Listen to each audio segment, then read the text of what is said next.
நேந்திரப்பழம் வச்சு ஒரு ஈஸியான ஈவினிங் ஸ்டீம்டு ஸ்நாக் பார்க்கலாம். ஸோ அதுக்கு நான் இங்கே வந்து 2 நேந்திரப்பழம் எடுத்திருக்கேன். அது இந்த மாதிரி ஃபைனாக கட் பண்ணி வச்சுக்கலாம்.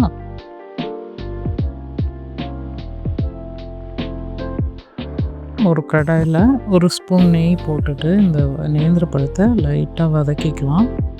ஒரு 5 மினிட்ஸ் வதங்கினாலே போதும். அது வெந்துடும். அதே சமயம் லைட்டாக ஒரு கோல்டன் ப்ரௌன் கலர் வரும். ஸோ அந்த ஸ்டேஜில் வந்து நம்ம வந்து ஹாஃப்க்கும் கொஞ்சம் கம்மியாக நாட்டு சர்க்கரை இல்லை வெல்லம் வந்து சேர்த்து நல்லா அதோட பிளெண்ட் பண்ணி விட்டுடலாம்.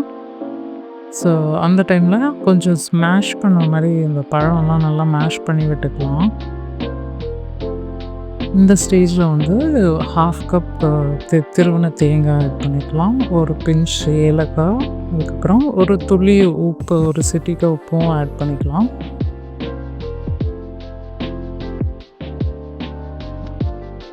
இது எல்லாமே நல்லா மிக்ஸ் ஆன உடனே அடுப்பை ஆஃப் பண்ணிவிட்டு நம்ம வந்து அவல் ஒரு 1 கப் அவலை வந்து பொடி பண்ணிங்கன்னா ஒரு 1/2 கப் வரும். அந்த இதை வந்து நம்ம இதில் சேர்த்துக்கலாம். வெள்ளை அவல் இல்லைன்னா சிகப்பு அவல் கூட சேர்த்துக்கலாம்.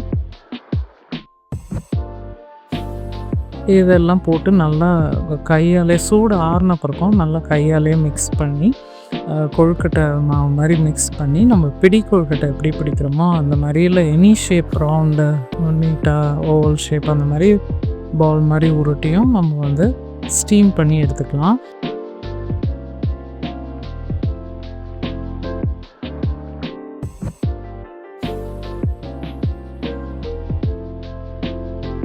அஞ்சுலேருந்து 7 நிமிஷம் ஸ்டீம் பண்ணால் போதும். சூப்பராக சாஃப்டாக இருக்கும். அதே சமயம் ரொம்ப டேஸ்டியாக இருக்கும்.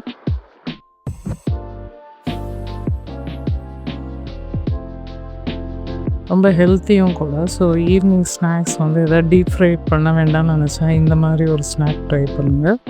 அதுவும் நேந்திர பழத்தில் போனால் ரொம்பவே டேஸ்டியாக இருக்கும். ட்ரை பண்ணிவிட்டு கமெண்ட்ஸ் சொல்லுங்கள். தேங்க்யூ.